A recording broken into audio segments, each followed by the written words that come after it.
సభాధ్యక్షులు శ్రీ ఆర్వి రామారావు గారికి, ఈ పుస్తక రచయిత సీనియర్ పాత్రికేయులు శ్రీ ఆలపాటి సురేష్ కుమార్ గారికి, సిపిఐ నాయకులు శ్రీ రామకృష్ణ గారికి, పోతుల బాలకోట గారికి, శివారెడ్డి గారికి, ముప్పాళ్ళ సుబ్బారావు గారికి, వేదిక పైన పెద్దలందరికీ,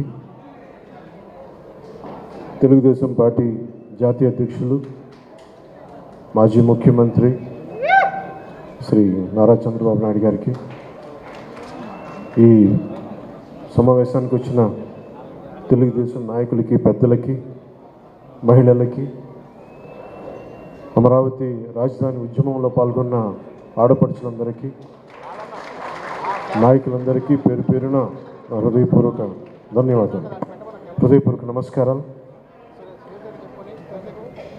కొద్ది కాలం క్రితం విధ్వంసం రచయిత శ్రీ ఆలపాటి సురేష్ కుమార్ గారు ఈ పుస్తకం నాకు పంపినప్పుడు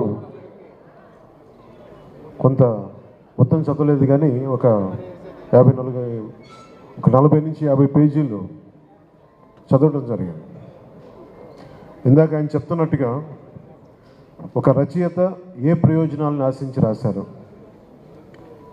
ఎవరి పక్షాన్ని నిలబడి రాశారు అని నాకు ఆయన ఇప్పుడు చెప్తుంటే నాకు అర్థమైంది, కానీ చదువుతుంటే నాకు ఒకటే అనిపించింది, ప్రజల పక్షాన్ని వహించి రాశారు ఈ పుస్తకం. చదివిన మొట్టమొదటి పేజీలోనే నాకు అర్థమైంది, ఈయన ఎవరి పక్షం తీసుకోలేదు.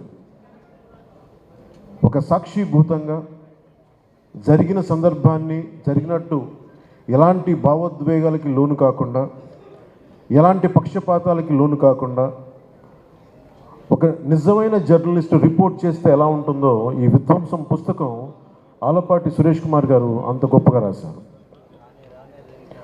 సహజంగా కొన్నిసార్లు ఇంక్లూడింగ్ నేను చాలా కాలం క్రితం 90s ఎంజే అక్బర్ రాసిన రైట్ ఆఫ్టర్ రైట్ అనే పుస్తకం చదివినప్పుడు ఎంతో కొంత ఆయన ఒక చిన్న పక్షపాత ధోరణి కనిపించింది నాకు ఆ పుస్తకంలోనే.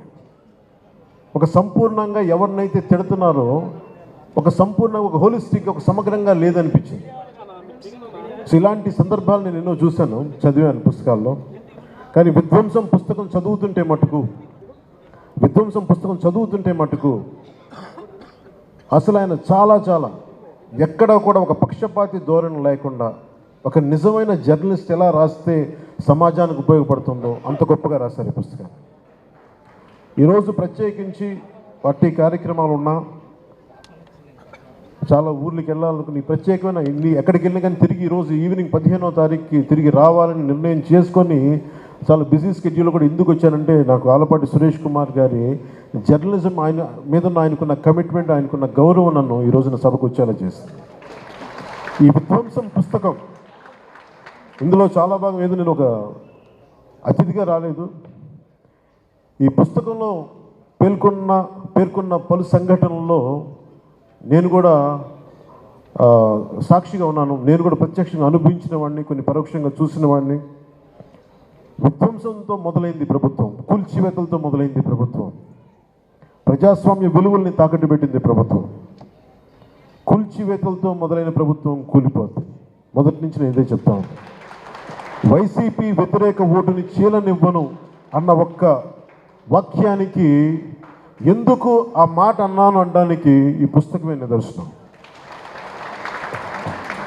ఎందుకు ప్రతిపక్షాలన్నీ కలిసి రావాలి, ఓటు అనేది ఎందుకు చీలకూడదు, ఎందుకు ఆంధ్రప్రదేశ్కి చాలా అవసరం, విభజించబడ్డ ఉమ్మడి ఆంధ్రప్రదేశ్కి కలిసి అన్ని రాజకీయ పక్షాలు కలిసి ప్రజల పక్షాన్ని నిలబడాల్సిన సమయం ఆసన్నమైందని చెప్పడానికి, అర్థం చేసుకోవడానికి ఆలపాటి సురేష్ కుమార్ గారు చాలా ఊతమిచ్చారు ఈ వాక్యానికి. నేను చెప్పిన ఆ వైసీపీ వ్యతిరేక ఓటును చీలనివ్వనంటానికి. ఇది మనస్ఫూర్తిగా సురేష్ కుమార్ గారికి చాలా అత్యంత అద్భుతంగా ఈ పుస్తకాన్ని మీ జర్నలిస్టిక్ విలువలతోటి దీన్ని రచన చేసినందుకు మనస్ఫూర్తిగా మీకు హృదయపూర్వక ధన్యవాదాలు తెలుపుకుంటా ఉన్నాను. ఎవరన్నా సరే, నాకు చాలా బాధ కలిగింది.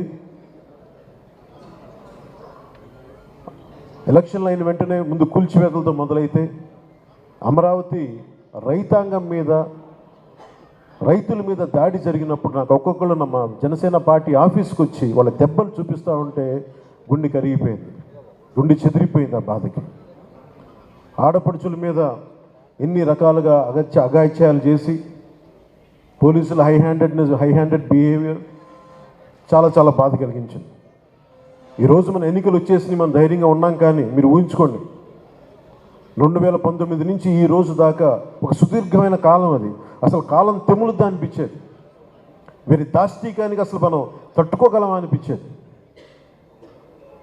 ఇలాంటి ప్రతి చోట ప్రతి ఒక్కరూ అనుభవించిన బాధని ఈయన ఇన్ని 700 పేజీలు పైచిలుకున్న ఈ పుస్తకంలో ప్రతి సంఘటనని చాలా అందంగా దీన్ని తీసుకొచ్చారు, ఉదాహరించారు. ఈ పుస్తకం భారతదేశానికే, ముఖ్యంగా ప్రతి పాలకులకు కూడా ఒక హెచ్చరిక లాంటిది.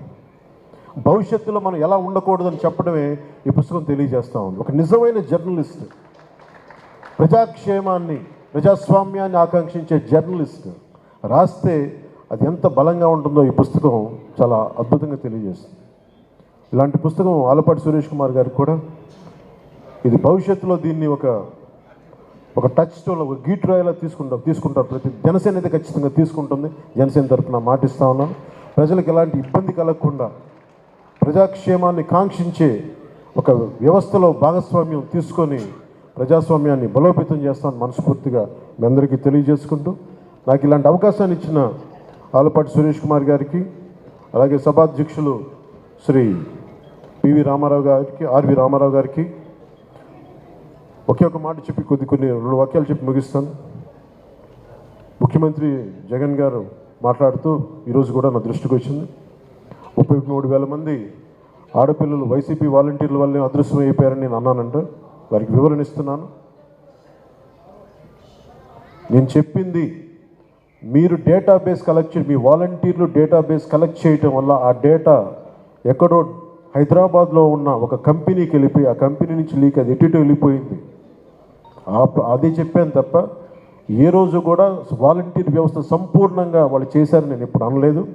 వాలంటీర్ల మీద నాకు గౌరవం ఉంది, కానీ కొద్దిమంది వాలంటీర్లు చేసిన తప్పులకి వాలంటీర్ వ్యవస్థ మొత్తం చెడ్డ పేరు తీసుకొచ్చిందని చెప్పాను తప్ప వాలంటీర్ వ్యవస్థ ఏ రోజు కూడా మొత్తానికి చేసిన నేను ఏ రోజు చెప్పలేదు. అది ముఖ్యంగా వాలంటీర్స్గా పనిచేస్తున్న యువతకు ప్రత్యేకించి తెలియజేస్తాను. మీ భవిష్యత్తుకు కూడా మేమందరం అండగా నిలబడి ఉంటామని తెలియజేసుకుంటున్నాం. ఈ ఉద్దేశంలో, ఈ క్రమంలో జగన్ గారు ఒక నిజమైతే చెప్పారు. 33,000 మంది ఆడపిల్లలు ఆంధ్రప్రదేశ్ నుంచి అదృశ్యమైతే అని ఆయనైతే చెప్పారు. ముందు నేను చెప్పినప్పుడు ఎవరు నమ్మలేదు. కేంద్ర హోంశాఖ సహాయ మంత్రి చెప్పిన తర్వాత ఇది బయటకు వచ్చింది, అప్పుడు అందరూ నమ్మారు. ఈ రోజుకి ఒక ప్రెస్ మీట్ పెట్టని వ్యక్తి నన్ను కానీ నాయకులు తెలుగుదేశం పార్టీ జాతీయ అధ్యక్షులు ఆయన తిట్టడం తప్ప, మా ఇద్దరిని తిట్టడం తప్ప అతనికి వేరే పని లేదు. అలాగే ఆర్వి రామారావు గారు కూడా మీరు ఒకసారి జగన్కి మీరు క్లాస్ వారి గురించి ఒక చిన్న పాఠం తీసుకోవాలి. ఆయనకి ఇన్ని ఇసుక రీచ్లు ఉంటే అనేక సర్పంచ్లు కానీ ఎంపీటీసీలు కానీ ప్రతి మండల స్థాయి వ్యక్తులు చాలామందికి ఉపయోగపడే ఒక ఇసుక రీచ్ల్ని ఆయన ఒక కంపెనీకి దారాదత్తం చేసిన వ్యక్తి. ఒక కంపెనీకి దారాదత్తం చేసిన వ్యక్తి ఈ రోజున క్లాస్ వార్ గురించి మాట్లాడతాడు. ఎంటైర్ మైనింగ్ని కొద్దిమందికి అసలు దాదాపు ఈ పుస్తకంలో చెప్పిన 2,600 కోట్ల ఎంతో పైచీలకు అన్యాయం జరిగింది, ట్యాక్స్ రూపంలో రావాల్సింది కేవలం కొద్ది కంపెనీలకి, కలెక్షన్ కంపెనీలు కట్టుబెట్టారని చెప్పిన ఇది కూడా ఉదాహరించారు మన సురేష్ కుమార్ గారు. ఇలాంటి కోకలు. సో క్లాస్ వార్ గురించి ముఖ్యమంత్రి జగన్కి చాలా బలమైన పాఠం భవిష్యత్తులో తీసుకుంటాం. జగన్ మర్చిపోకు. ఏ అమరావతినైతే, ఏ ప్రజలనైతే, ఏ ఆంధ్రప్రదేశ్ ప్రజలనైతే మీరు హింసించారో, ఏ ప్రజలనైతే మీరు విధ్వంసానికి గురి చేశారో, జీవితాలని చిన్న భిన్నం చేశారో, గుర్తుపెట్టుకోండి జగన్. భవిష్యత్తుని మేము కాళ్ళ రాస్తాం, గుర్తుపెట్టుకోండి. జై జనసేన, జై హింద్.